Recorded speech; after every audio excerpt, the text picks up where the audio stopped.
invocando a presença do Espírito do Senhor, para que o Espírito do Senhor venha tomar conta desse ambiente, falar conosco de maneira sobrenatural, porque a sua palavra revelada, ela traz os preceitos e os desígnios da maneira que lhe apraz. Pai, no nome de Jesus, nesta noite nós entregamos a Ti as nossas vidas, cientes estamos que estamos aqui para ofertar a nossa gratidão, Pai, trazer o nosso coração agradecido diante do Senhor, porque o Senhor tem sido generoso para cada um de nós.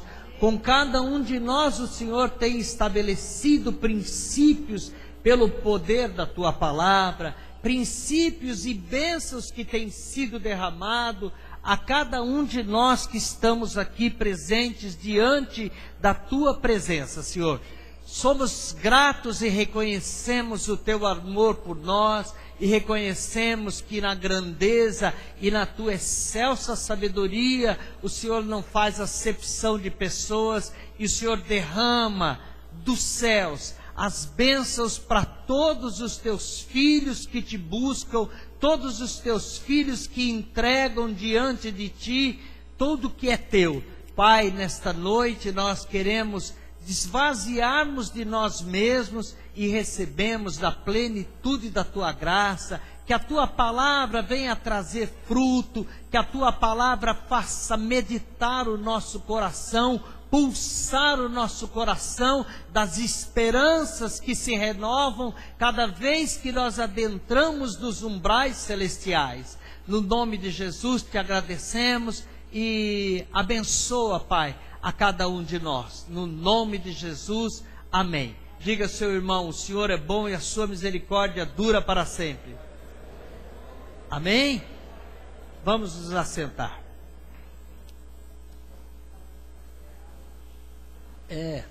Hoje faleceu o avô do Everaldo, então vamos estar também apresentando a família do Everaldo, né? A mãe do Everaldo, suas irmãs, para que o Senhor possa consolá-los. O Espírito do Senhor é o Consolador. Quero que você abra sua Bíblia no livro de Lucas, no capítulo 15. Quero saudar o pessoal lá da Assembleia de Arandu. Deus abençoe vocês, viu? Tá? Todos aqueles que estão nos visitando, a avó da Ingrid e todos os outros, tá? Para nós é um privilégio tê-los aqui. E eu quero agradecer também pelas orações de vocês. Eu fiz um procedimento endoscópico e já tenho emagrecido já um pouquinho, já emagreci em uma semana, emagreci 2 quilos, e para mim foi muito importante, porque eu não consegui emagrecer e o Senhor deu essa estratégia para que a gente estivesse operando. Então, obrigado das orações, foi tudo bem, e eu estou me recompondo, fazendo uma dieta bem escassa, mas o Senhor tem os seus planos e os seus motivos para a minha vida. Amém? Em breve estarei com 10 quilos ou menos, tá? Nesses próximos meses aí. Falta só 8. Tá? Amém. Eu quero ler um trecho que é muito conhecido, que é a parábola do filho pródigo. E eu queria estabelecer algumas coisas. E o tema dessa mensagem é: os inimigos são as portas do sucesso. Amém? E a palavra do Senhor diz assim, versículo 15, Lucas 15, versículo 11. Tempo chuvoso, difícil, né? Então, estamos agraciados porque podemos estar na casa do Pai, né? Isso é muito bom. E a palavra do Senhor diz o seguinte: e disse: um certo homem tinha 2 filhos, e o mais velho deles disse ao pai: Pai, dá-me a parte dos bens que me pertence. E ele repartiu por eles a fazenda. E poucos dias depois, o filho mais novo, ajuntando tudo, partiu para uma terra longínqua, e ali desperdiçou todos os seus bens, vivendo dissolutamente. E havendo ele gastado tudo, houve naquela terra uma grande fome, e começou a padecer necessidades. E foi e chegou-se a um dos cidadãos daquela terra, o qual o mandou para os seus campos a apacentar porcos. E desejava encher o seu estômago com as bolotas que os porcos comiam, e ninguém lhe dava nada. E tornando em si, disse: quantos jornaleiros, ou quantos funcionários, ou quantos empregados de meu pai têm abundância de pão, e eu aqui pereço de fome. Levantar-me-ei e irei ter com meu pai, e dir-te-lhe-ei: Pai, pequei contra o céu e perante ti, já não sou digno de ser chamado filho. Faz-me como um dos teus jornaleiros. E levantando-se, foi para o seu pai, e quando ainda estava longe, viu seu pai, e se moveu de íntima compaixão, e correndo, lançou-lhe ao pescoço e o beijou. Amém? Nós temos nesse texto um relato de um filho que pede a sua herança ao pai e sai para o mundo. Se nós começássemos a olhar do versículo 13 em diante, nós vamos ver que no versículo 13, a Bíblia diz o seguinte, que em poucos dias o filho mais novo ajuntou tudo, partiu para uma terra longínqua e desperdiçou os seus bens, vivendo dissolutamente, e ele gastou tudo. E quando nós olhamos exatamente esse versículo, é a partir daí que eu creio que as nossas histórias se iniciam. Muitos daqui não conheciam ao Pai Celestial, a Deus. Talvez nós começamos exatamente como esse jovem que estava já distante. Talvez nós nem tenhamos lembrança que saímos da casa do Pai. Talvez essa história é uma história cotidiana, porque nos encontrávamos no mundo, em situações semelhantes ao filho dessa parábola, quando talvez você foi chamado para vir a conhecer Jesus. Talvez estávamos igualzinho a esse jovem que saiu e achou que a sua casa não era o melhor lugar. E assim, talvez eu e você estávamos no mundo sem rumo, sem destino, sem nenhum propósito, e andávamos à busca de prazeres que saciassem os nossos desejos. E a Vandira falou na sua preleção aqui, na sua palavra, que aquela senhora fala: eu estou com tanto problema, tão confusa. E quanta gente não tem por aí do mesmo jeito, né? Tão confuso, tão desorientado, que não sabe, se você perguntar quem é Deus para eles, não existe um referencial de pai. Talvez seja um criador, talvez seja alguém onipotente, talvez seja o Todo-Poderoso, mas não tem referencial de pai. E muitas vezes nós nos encontrávamos dessa maneira. Esse jovem, quando sai, ele esquece.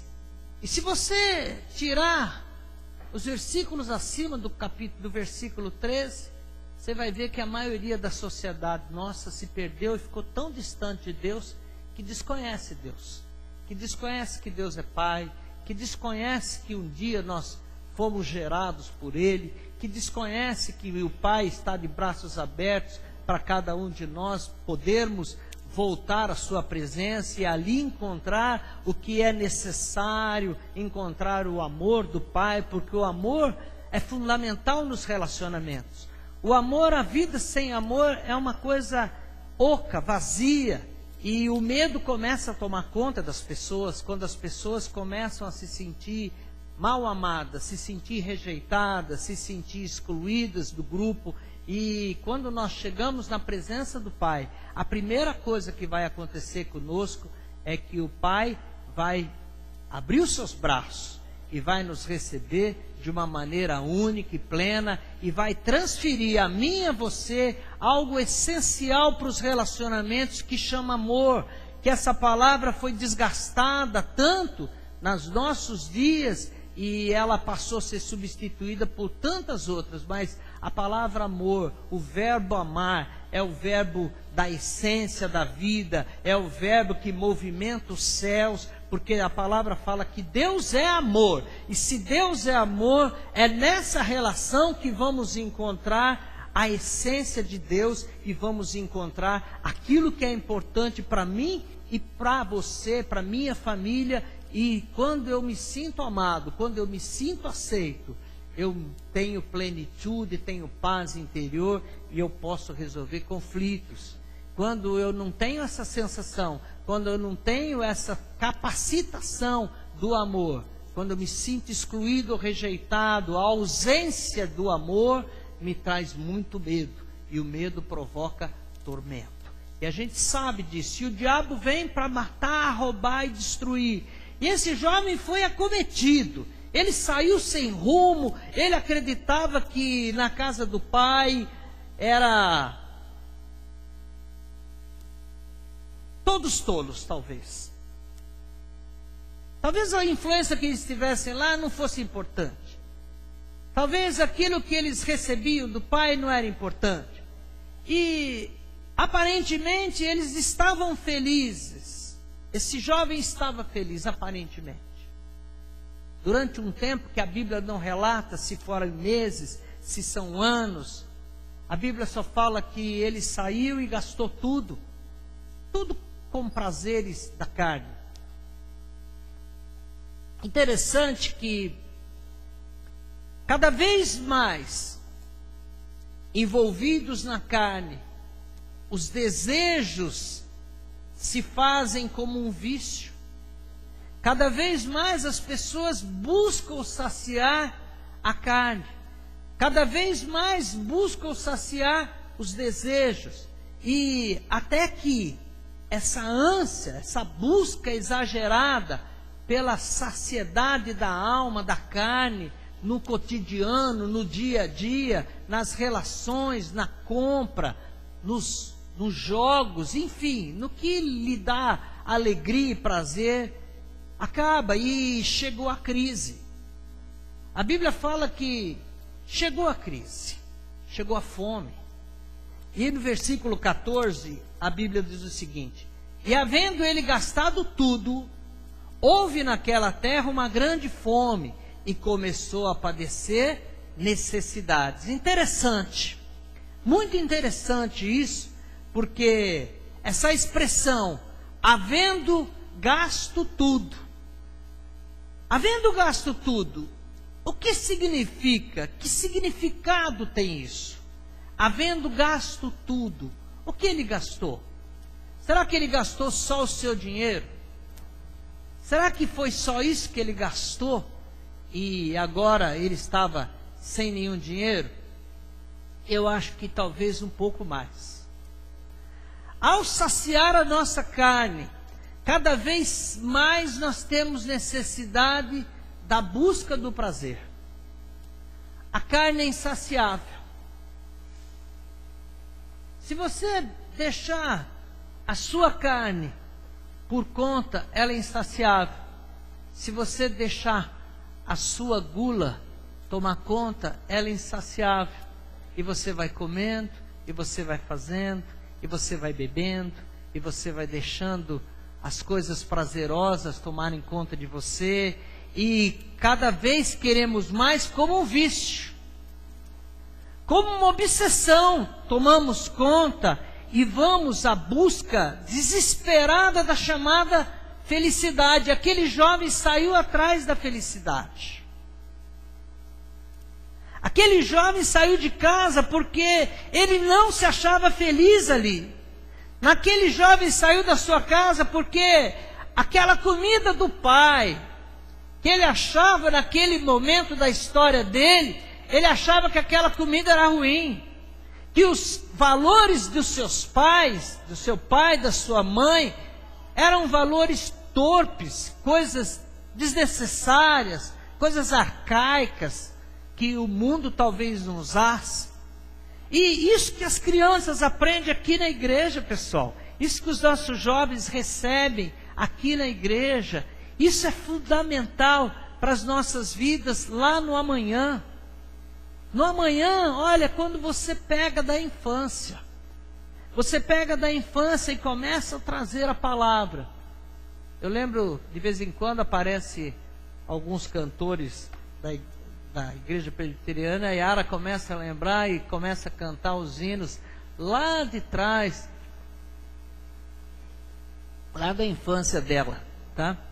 E traz a memória, ó. Traz a memória. E a Bíblia fala, tem um hino lindo, e a Bíblia fala o seguinte: quero trazer à memória aquilo que me dá esperança. Nós precisamos alimentar nossa mente da esperança, e a esperança está somente em Deus. Quem conhece Deus sabe em quem pode confiar, sabe que o nosso Deus é poderoso, nosso Deus é um Deus que se deu a si mesmo, que morreu na cruz por mim e por você, fez um alto sacrifício para que eu e você pudéssemos gozar da alegria desses momentos. E quando nós entramos na presença do Pai, quando nós abrimos os umbrais celestiais, começa a transformação na minha vida e na sua vida. Quando o Espírito do Senhor fala com você, quando Ele fala com você, o interior começa a se encher de paz, e vai nascendo convicções certas. Fala, por que eu estou aqui? Porque eu sei que aqui é meu lugar. Eu sei que aqui eu vou encontrar descanso. Tenho problemas, sim, mas eu sei que o Pai está comigo, e aquilo que eu desejo do meu coração vai acontecer na minha vida, amém? Por isso que esses testemunhos aconteceram. Por isso que vocês vieram aqui na frente e deram testemunho, porque no coração já brotou. Tudo que ligardes no céu, já terá, tudo que ligardes na terra já terá sido ligado no céu. Amém? Então a nossa oração é na busca, e quando oramos, quando cremos e buscamos em oração, nós pela fé trazemos à existência as coisas que não existiam, mas elas já se fazem presentes. Amém?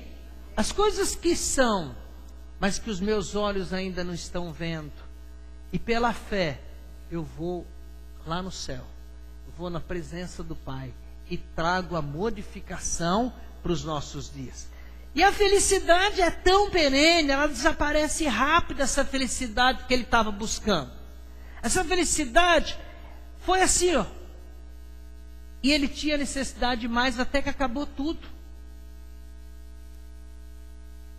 E por mais que temos, não é suficiente. Precisamos de mais. Mais prazer, mais álcool, mais droga. Vocês viram aquele rapaz como é que chama o grupo lá que morreu? Chorão. Ele morreu de overdose. Você viu o testemunho da mulher dele? O que faltava para aquele rapaz? Estava Deus. Ele não conhecia o Pai.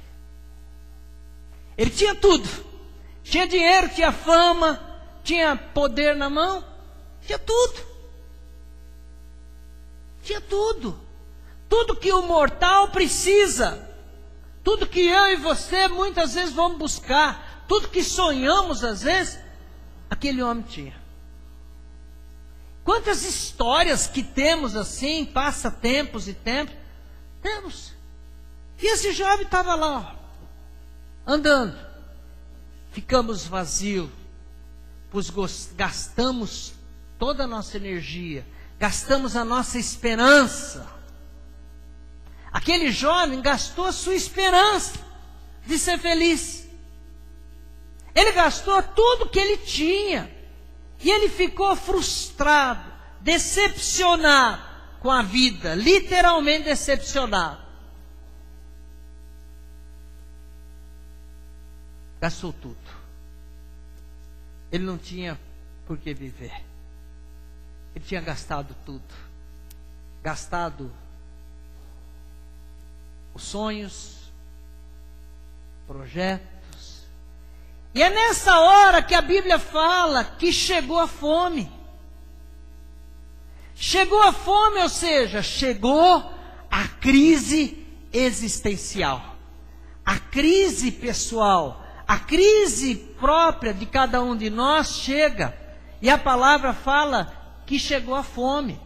Interessante, na hora que ele tinha gastado tudo, a fome chegou. Chegou a crise. Fala para o seu irmão, a crise chega. A crise chega. Infelizmente a crise chega. Eu quero dar um testemunho aqui. Quando eu entrei na faculdade, logo nos primeiros meses, eu me senti um passarinho, né? Tá? Então, era jovem e tinha muita festa, né? Na faculdade sempre tem muita festa, tá?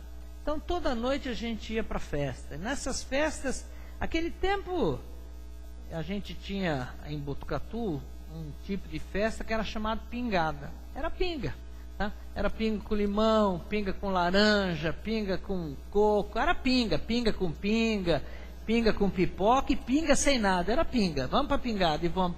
E todo dia tinha pingada, todo dia.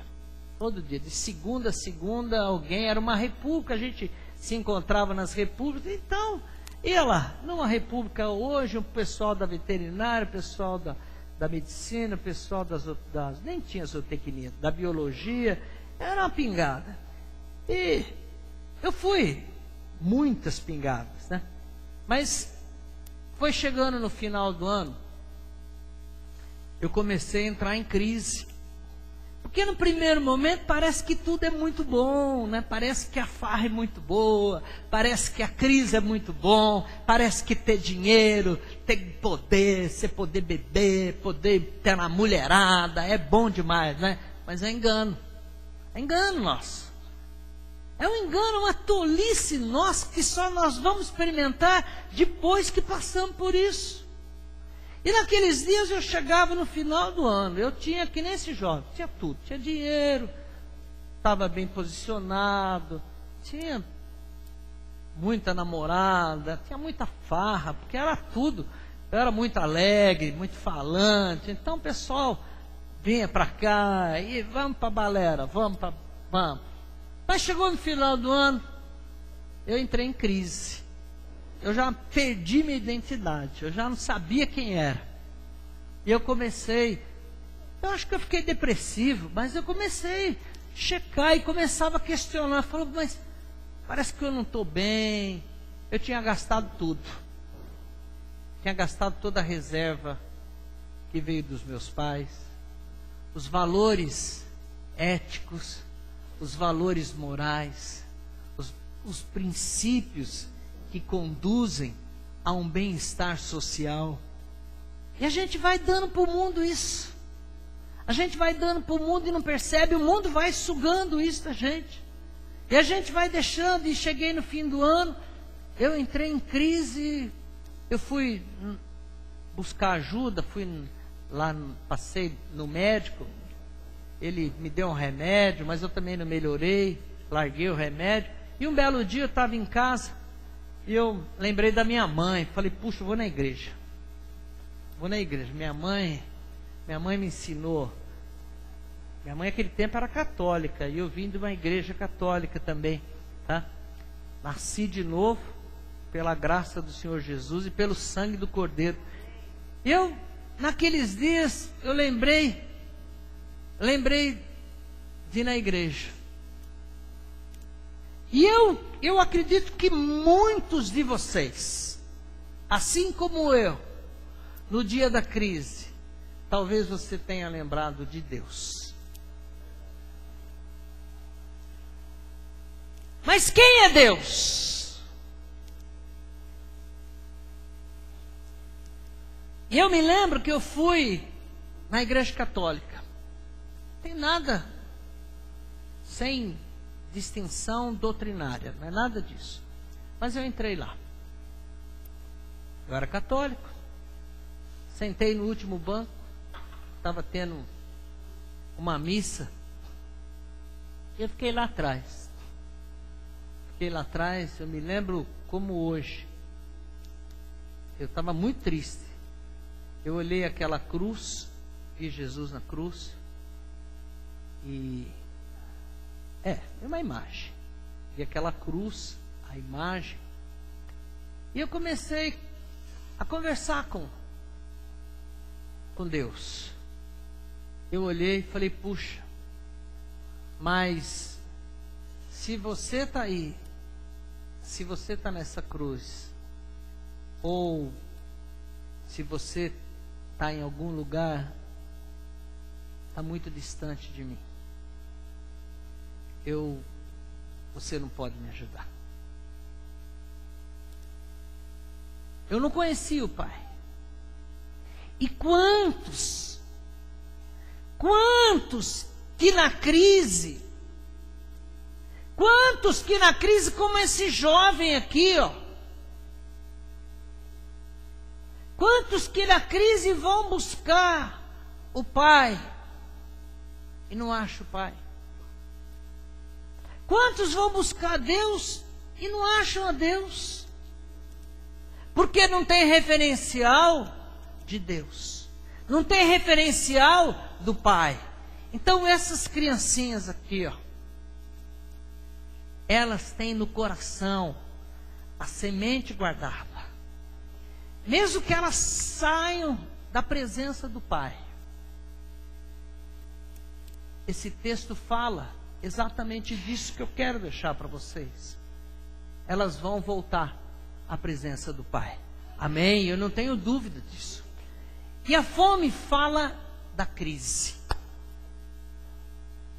Temos necessidade de saciar o nosso corpo. A crise é o nosso inimigo e o inimigo é a porta da mudança. Diga para o seu irmão do lado dele, ó, o inimigo é a porta da mudança. Fala de novo para ele, ó, o inimigo é a porta da mudança.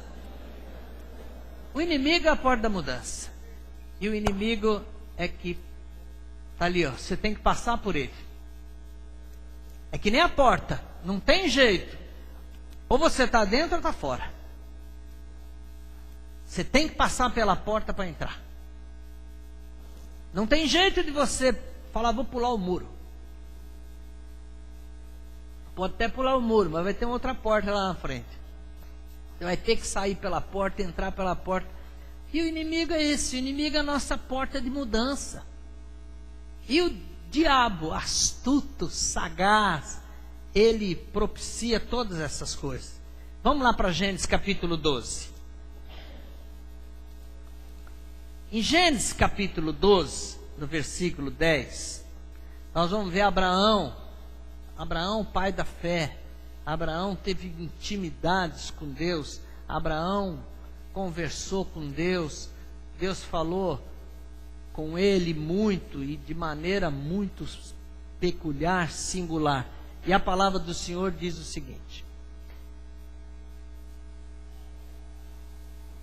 e havia fome naquela terra, e desceu Abraão para o Egito para peregrinar ali, porquanto a fome era grande na terra. Repita comigo: o inimigo é a porta da mudança.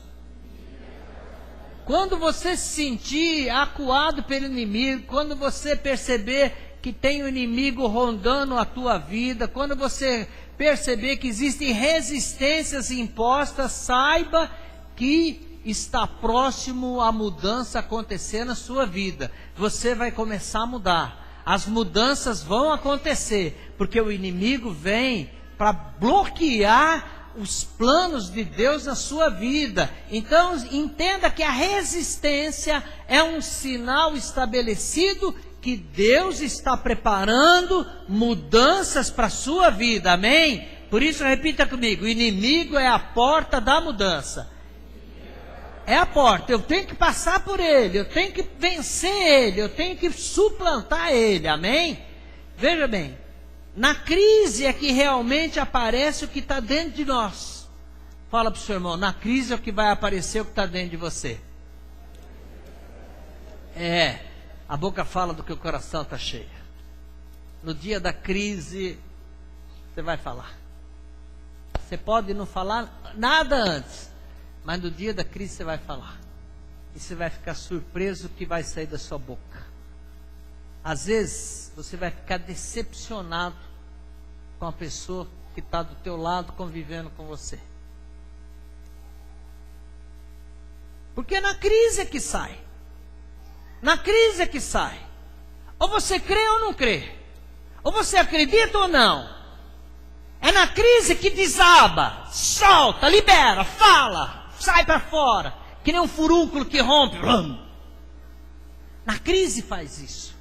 A crise obriga você a falar.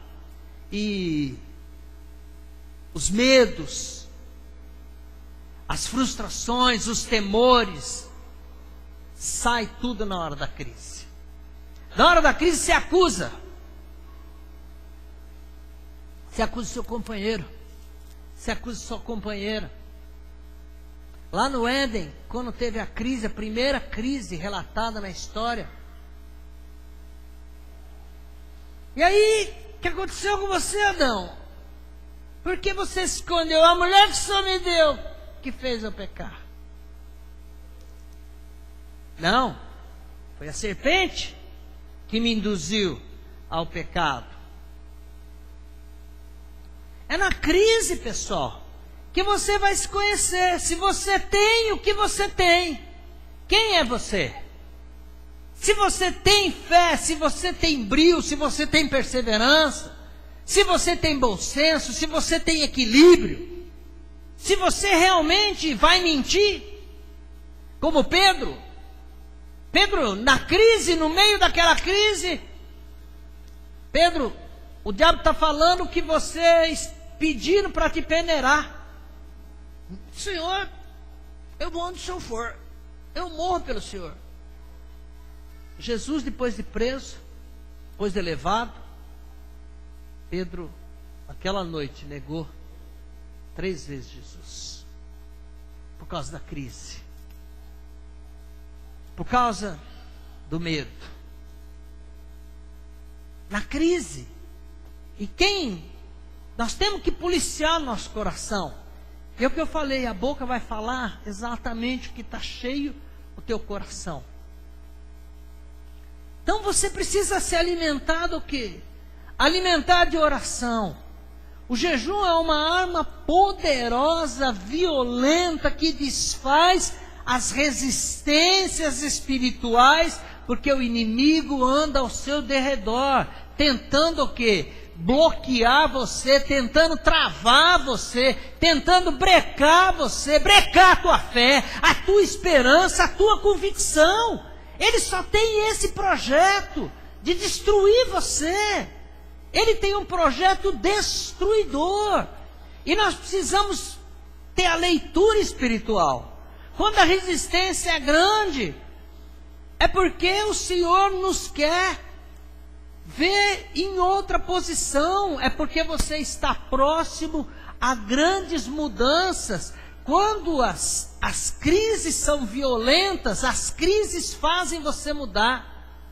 Talvez você tenha vindo para a igreja por causa da dor, por causa da crise que você viveu na sua vida. Você conheceu Jesus, o amor de Jesus, muitas vezes pela crise que você viveu lá fora. E aí te trouxe a presença do Pai. E ao chegar à presença do Pai, aí sim, você experimentou quem era o Pai. E Abraão, nesse capítulo, Abraão mente. E Abraão, além de mentir, ele induz Sara a mentir, pois temia ser morto no Egito. Então teve a fome, eles descem. Vamos lá para o versículo 12. E a Bíblia diz assim: e será que quando os egípcios te virem, dirão, esta é sua mulher. E ela era linda, formosa, era idosa, era velha já, mas era uma mulher formosa, muito bonita, atraente, tá? E matar-me-ão a mim, e a ti te guardarão em vida. Dize, peço-te que és minha irmã, para que me vá bem por tua causa, e que eu viva a minha alma por amor de ti. Então, ó, sabe quando a gente chegar lá, fala que você é minha irmã, porque eles vão me matar.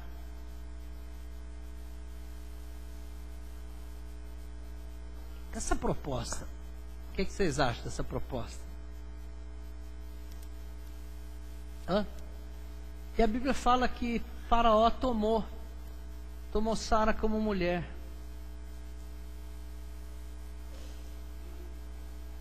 Tomou Sara, levou Sara, mas ele não coabitou com Sara. Faraó.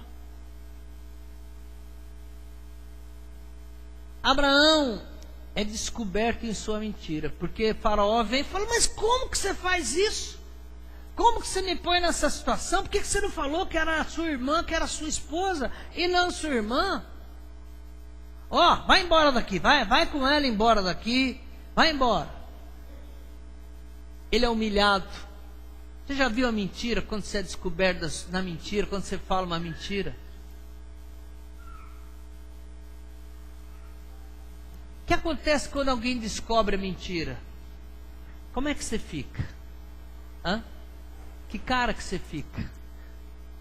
Puxa, eu acreditava tanto, achava que você era diferente. Quando tua mulher mente para você? Quando teu filho mente para você?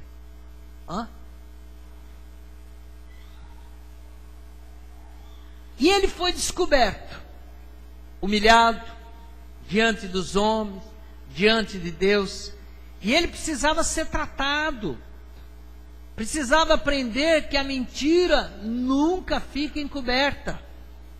A primeira experiência que ele tem logo com Deus, Deus não mandou ele para o Egito, ele foi porque ele quis. Deus falou, vou te dar essa terra, essa descendência, vou te dar essa terra. Os que confiam no Senhor são como os montes, que não se abatem, mas permanecem para sempre. Amém?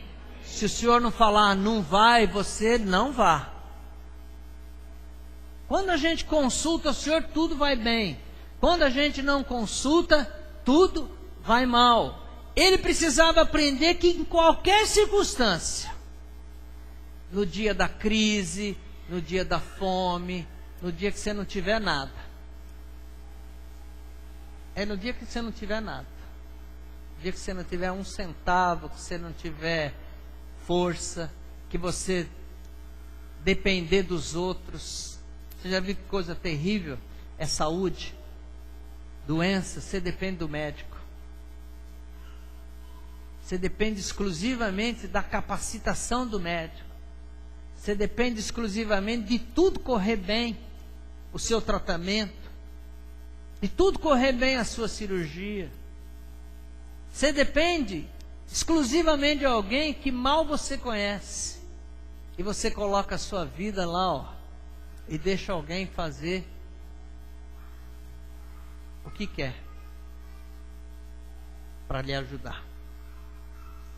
E você não sabe o que vai lhe acontecer. Você depende disso tudo. Então tem situações que são difíceis.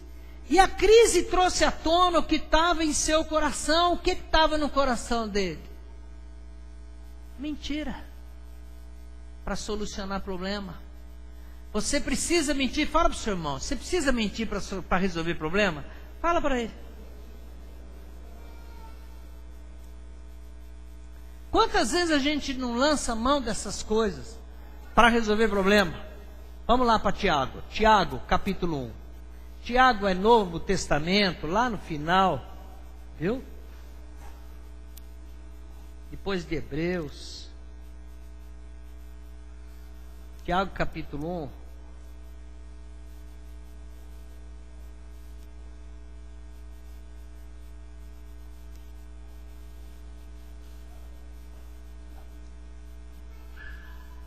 Tiago,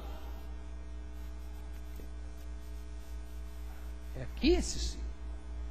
É lá fora? Falei, puxa, pensei que tinha alguém tocando contrabaixo aqui. E a palavra diz assim: meus irmãos, Tiago capítulo 1, versículo 2. Meus irmãos, tende por motivo toda alegria o passardes por várias provações. Fala para o seu irmão aí, ó. Fala, ó, fique alegre quando você estiver sendo provado. Quando a doença chegar na tua casa, você fica alegre. Viu? Quando você estiver desempregado, você fica alegre. Quando você estiver com problema de relacionamento em casa, tiver uma briga com seu filho, com a sua esposa, enfim. Não interessa qual o problema, Tiago fala para você ficar alegre. E muitas vezes a gente não entende, né? Fala, puxa, acho que ele está louco, e eu também, né? Tá? Porque quantas vezes eu li esse trecho aqui e falei, Senhor, misericórdia, porque eu não entendo isso, né? Não consigo ficar alegre, Senhor, no meio da crise. Ó, é duro, viu? É muito difícil. Mas ele fala para ficar alegre. Fala para o seu irmão, fica alegre aí.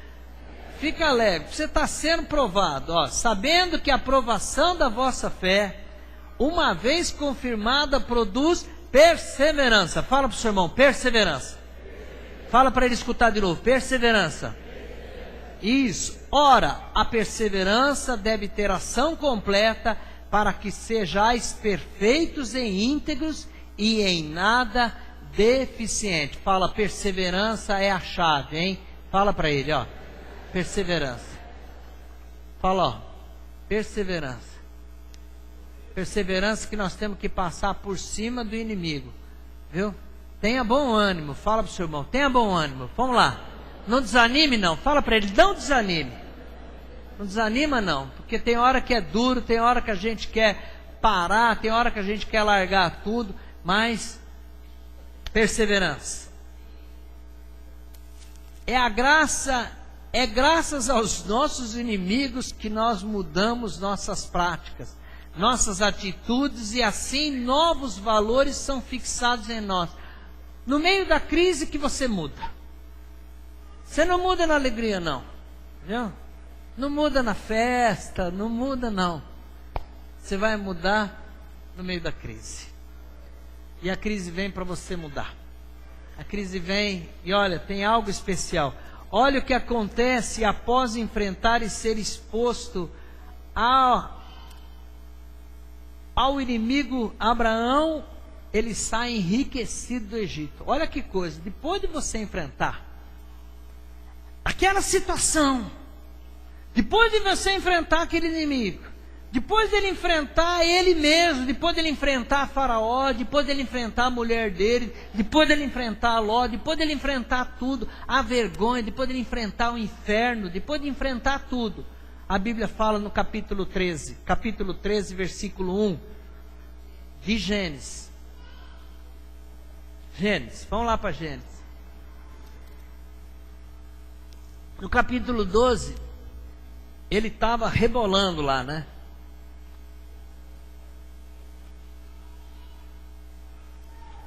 Estava lá, mentindo, se defendendo como podia, né? Porque às vezes a gente acha que fazendo isso a gente está se defendendo como pode, porque ele estava se defendendo porque ele ia ser morto mesmo.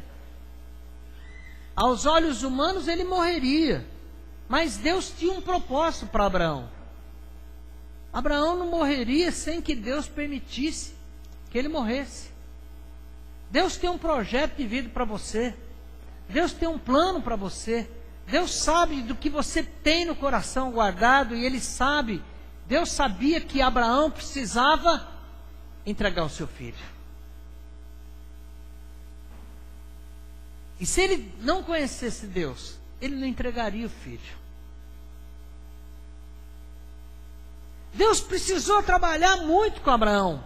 E Abraão, a Bíblia diz assim: saiu, pois, Abraão do Egito para o sul, ele, a sua mulher e tudo que tinha. E com ele foi Ló. E era Abraão, nessa altura, muito rico em gado, e em prata e ouro. Então veja bem, olha o que esperava para ele. Ele resiste à crise, resiste ao inimigo, passa por todo aquele tratamento, mas ele atravessa a porta, e depois da porta ele encontra a prosperidade, ele encontra riquezas, e ele sai rico do Egito, ele sai próspero do Egito e abençoado. Fala para o seu irmão: depois que você vencer o inimigo, você será abençoado. Amém? Então você vai passar por essa porta, porque a resistência está lá, ó. E da mesma forma Davi, ao enfrentar Golias, 1 Samuel capítulo 17, já estamos acabando, viu? 1 Samuel capítulo 17. E Davi, ao enfrentar Golias, também havia uma recompensa pelos seus atos.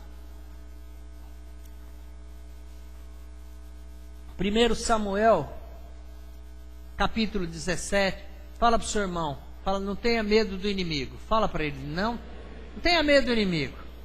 E quando você sentir que a crise está brava, é porque a sua bênção é grande, amém? Tá? Deus vai levar você a patamares que você jamais imagina, aonde Deus tem preparado para você, coisas que os olhos não viram, os ouvidos não viram, que Deus tem preparado para você. E muitas vezes nós paramos no meio do caminho, nós desanimamos, nós paralisamos a obra do Senhor, porque pela pressão grande nós desanimamos. E a palavra do Senhor diz assim, fala para você: eu não vou deixar sair palavra torpe da minha boca, não vou falar palavra contra mim. Não vou falar nenhuma palavra contra mim. Mesmo que eu estou no meio da crise, eu não vou falar a palavra errada. Está tudo ruim. Não. 25, versículo 25.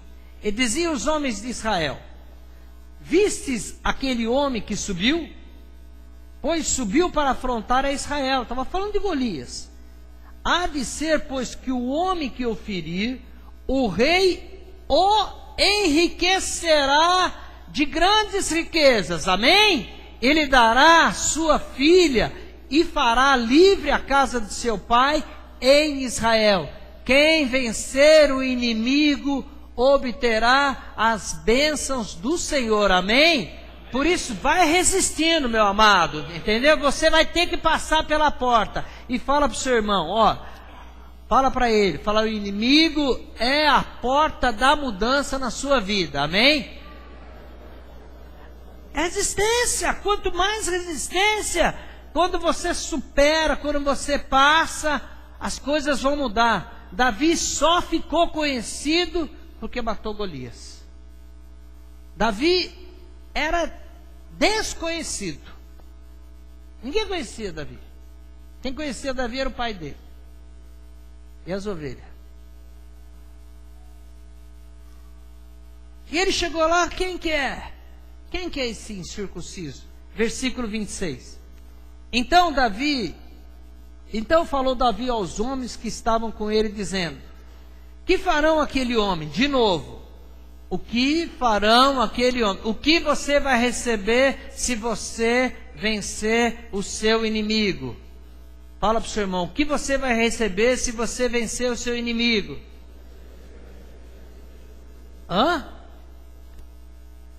Ele perguntou de novo. Ele queria o quê? Pela boca de 2 ou 3 testemunhas estarão estabelecidos os seus preceitos. E ele fala 3 vezes. Tem um outro texto um pouquinho abaixo que ele pergunta de novo. Os irmãos lá chamam ele, dão uma dura. Olha o que você quer. Fala: não, eu vim aqui. O que é mesmo que ele falou? Falou tudo de novo. Ou seja, que ferir a esse filisteu e tirar a afronta de sobre Israel. Tá? quem é, pois, esse incircunciso para afrontar os exércitos do Deus vivo? E ele pergunta, falou, quem que é mesmo que vai ganhar? Quem que ganha? Quem que vai acontecer com esse cara se ele vencer? Tá? E ele vai ter o quê? Riqueza. Se você vencer seu inimigo, você vai ser próspero. Amém? Você vai ter autoridade. Amém? Porque você vai o quê? Você vai casar com a filha do rei. Você vai ser próspero. Entende? Deus vai te dar autoridade na terra, para que tudo que ligares no céu acontecer. Mas primeiro é necessário o quê? O que Jesus fez 40 dias? Jesus jejuou por quê? Antes de começar o seu ministério. Antes dele fazer o primeiro milagre. Antes dele trazer qualquer palavra. A primeira coisa que Jesus fez foi ficar em jejum e foi vencer o diabo. Amém? 40 dias ele jejuou, mas o seu espírito se encheu para vencer quem? O seu maior inimigo na terra. Amém? Então, quando nós vencemos o nosso inimigo, nós teremos a coroa da vitória. Ao que vencer, está lá em Apocalipse, ser-te-á dado toda a autoridade, a coroa, ser-te-á dado tudo. Mas é necessário o quê? Perseverança. Amém? Amém? Se o inimigo se levanta contra você, saiba que essa é uma oportunidade de ficar conhecido.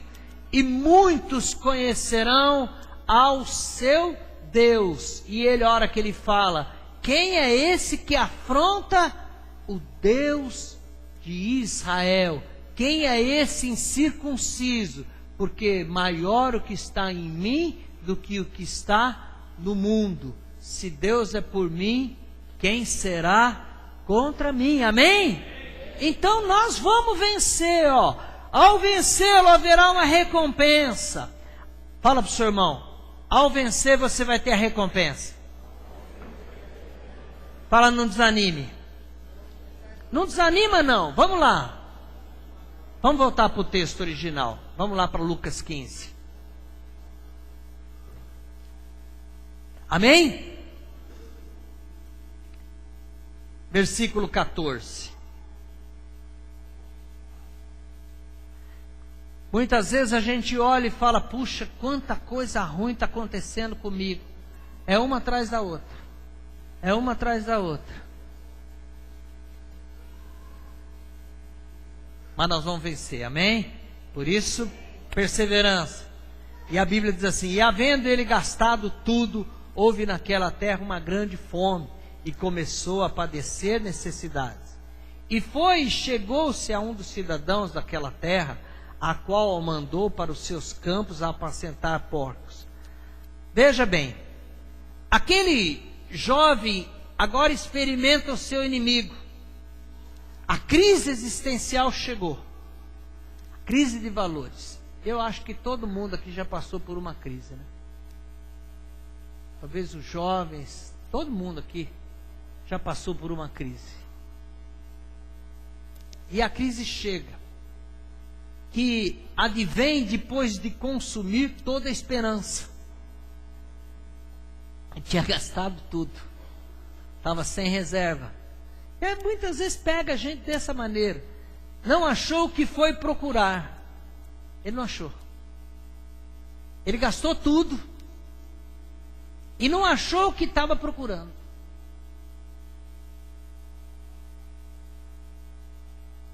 Gastou as suas reservas, os valores que o pai havia transferido, valores morais, valores éticos. Ele gastou tudo, ele deu pérola aos porcos. Ele perdeu tempo com tanta coisa. Você já perdeu tempo com alguma coisa que não vale nada? Eu já perdi.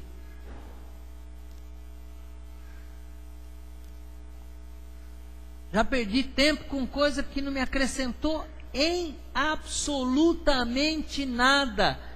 Ou seja, eu fiquei dando pérola para os porcos. Falei, puxa, quanta besteira eu fiz. Eu só tomei consciência disso quando minha mãe morreu, no dia da morte dela.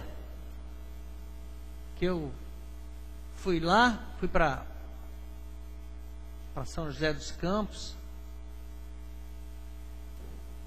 E eu cheguei no caixão e falei, puxa vida, mãe, eu fui um bom filho, não tenho remorso, nada. Mas talvez se eu não tivesse feito tanta bobagem, perdido tempo com tanta coisa inútil, como Salomão fala de correr atrás do vento, talvez eu tivesse ficado mais perto dela, tivesse convivido mais com ela, tivesse feito coisas mais importantes. E a gente deixa as oportunidades de lado porque a gente fica dando pérola para os porcos. E esse moço fez isso na vida. Ficou gastando o dinheiro dele com bebedeira, com mulher. E foi. Quando acabou tudo, ele foi buscar ajuda do mundo, dos amigos do mundo. E ele foi parar num campo de porcos. Interessante, né? O mundo conduziu ele, o amigo conduziu ele a uma situação calamitosa, pior ainda, de imundícia, do porco, da lavagem.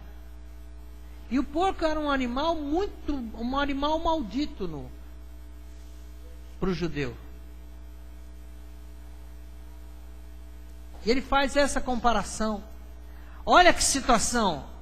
Agora, pobre de espírito. Perdeu tudo. Perdeu valor, perdeu moral, perdeu decência, perdeu tudo.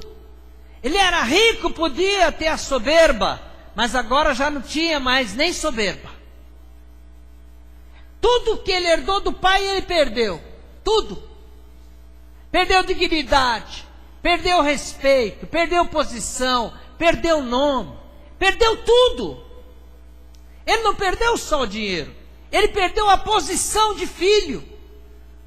Porque ele se questiona, fala, como é que eu vou na casa do meu pai? Como é que eu vou voltar para o meu pai? Obrigado, Luiz Fernando. Como é que eu posso voltar para o meu pai? A condição dele é que ele tinha desejo de comer a comida do porco. Ele comia pior que a comida do porco. E comida fala a respeito do que ingere, pessoal. Do que você come. Come aqui, mas come aqui. O que tem sido o seu alimento da alma? Do que você tem alimentado a sua alma? Quando você vê televisão pra caramba, você começa a ver jornal pra caramba, tá? A tua mente fica cheia de violência. E você começa a ter medo, você começa a fala, eu preciso pôr alarme, preciso pôr guarda aqui, porque tem ladrão em tudo quanto é canto, não posso sair sozinho, e tenho medo, e tenho insegurança, porque a televisão vai transferindo tudo isso para sua cabeça, ó. Tudo isso para sua mente, vai jogando para você, ó. Ela vai te dando isso, vai jogando, e nós vamos recolhendo, o nosso coração vai ficando cheio de medo, cheio de insegurança, e a comida que ele fala aqui é, da mesma forma, a comida espiritual, a comida que alimenta o meu espírito, a comida que alimenta a minha alma, amém? E quando você se alimenta da comida espiritual, a sua alma fica saciada e você passa a resistir às coisas do mal, amém? Amém? Fala para o seu irmão, o inimigo é a porta da mudança. Fala para o inimigo vai fazer você mudar. Fala, nós vamos mudar, amém? Passado um tempo, após experimentar os valores do mundo, ou seja, os prazeres, desprazeres, ele se lembra do pai.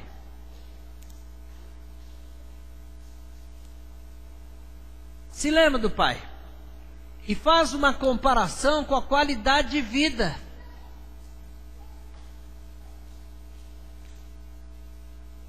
Ele faz uma comparação, fala, ó, os empregados do meu pai ficou melhor do que eu.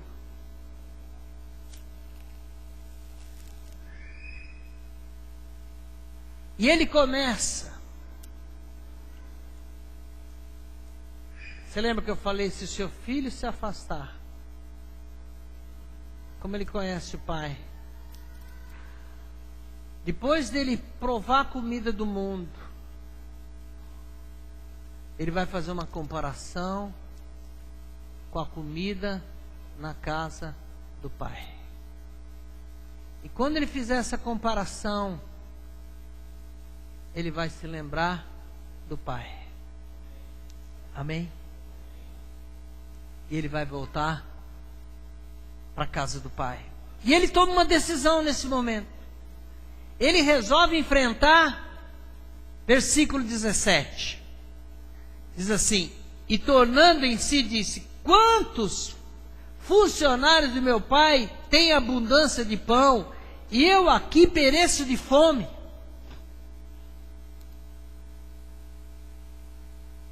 E ele toma uma decisão. Resolve enfrentar seus inimigos. Meu amado, na hora da mudança, você vai ver como é difícil mudar. Você vai ver quanta dificuldade você vai ter a resistência à mudança. Você vai ter que vencer algumas coisas que são inerentes a cada um. Primeiro, a soberba. Ele era rico, nobre, importante.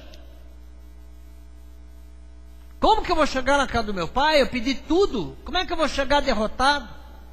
Vencer o orgulho, o amor próprio ferido. E muitas vezes as pessoas estão no fim, mas o orgulho não muda, porque é duro enfrentar o orgulho. Enfrentar a autossuficiência, enfrentar a vergonha. Que conflito, será que meu pai vai me aceitar novamente? Nunca, nunca, peguei tudo. Quanto tempo ele ficou nisso? Quanto tempo ele ficou em crise? Quanto tempo ele ficou se convencendo que ele tinha que vir? Quanto tempo demorou? Nós não sabemos. A Bíblia fala que o luto dos psicólogos aí dura de 2 anos até 7 anos. Tem gente que fica muito tempo para mudar. Mas ele tomou decisão. Fala para o seu irmão. Tomou decisão. E como é difícil se manter depois de tomar decisão. Fala, eu vou. Puxa, será que meu pai vai me aceitar? Não sou digno, sou um burro, fiz tudo errado. Devo ou não devo ir para a casa do meu pai? Dias pensando, dias matutando e resolve. Versículo 18. Queria chamar o pessoal do louvor para subir, para a gente estar encerrando já. Versículo 18. Enfim ele vence os inimigos. Amém? Levantar-me-ei e irei ter-me com meu pai e dir-lhe-ei: Pai, pequei contra o céu e perante ti, contra ti. Já não sou digno de ser chamado teu filho. Faz-me como um dos teus empregados. E levantando-se, foi para o pai. Repita comigo: o inimigo é a porta da mudança. Vocês estão vendo que ele empurrou? Ele foi, e ele muda, toma uma decisão. Você precisa passar pela porta, pelo inimigo, para obter as mudanças. E acredite, sempre serão melhores do que você espera. Amém? Versículo 20. E levantando-se foi para o seu pai, e quando ainda estava longe, viu seu pai, e se moveu de íntima compaixão, e correndo lançou-lhes ao pescoço e o beijou. E o filho disse: Pai, pequei contra o céu e perante ti, já não sou digno de ser chamado teu filho. Mas o pai disse aos seus servos: Trazei depressa a melhor roupa e vestilho, e ponde-lhe um anel na mão e alparcas no pé, e trazei o bezerro gordo, o bezerro cevado, e matai-o, comamos e alegramos. Para sua surpresa, o pai o honra, colocando nele o sinal da aliança. E Deus faz isso comigo e com você, com seu filho. Ele renova a aliança e coloca vestes novas, que restabelece o lugar de filho, o herdeiro das promessas do Pai. Amém? Vamos ficar de pé, vamos inclinar a nossa cabeça agora. Nós vamos trazer um louvor ao Senhor.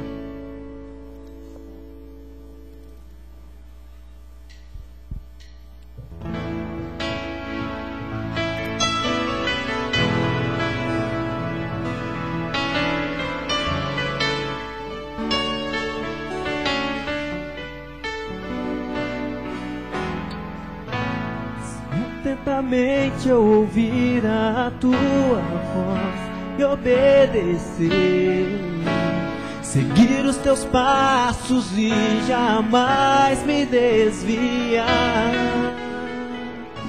Se o meu coração se achar sempre puro e fiel a ti, e a tua vontade sempre for o meu prazer, o deserto então será manancial, sem medidas fluirão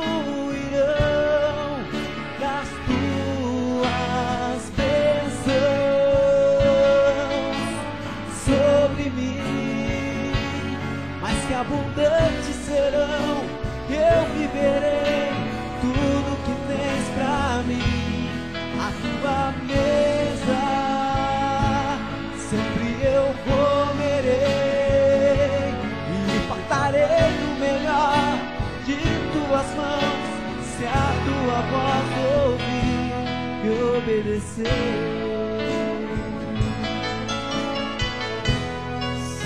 Senhor Jesus, nessa noite, Pai, nós entramos na tua presença. Senhor, nós temos vivido os momentos difíceis. Quantas vezes as adversidades têm se colocado bem diante da nossa frente. Tantas vezes nos sucumbimos frente às muralhas que se levantam dos obstáculos, as crises que se levantam na nossa casa. São tantos problemas que acumulam ao nosso ser, e muitas vezes olhamos para os céus e não encontramos nenhuma palavra, Senhor. Pai, quantas vezes o nosso coração se decepciona, quantas vezes nós nos calamos interiormente, mas a tua palavra tem nos ensinado a caminhar contigo, Senhor, que o Senhor é um Deus presente, um Deus que conhece o nosso coração, que conhece as nossas fraquezas, mas que sabe também da resistência que o inimigo impõe sobre as nossas vidas.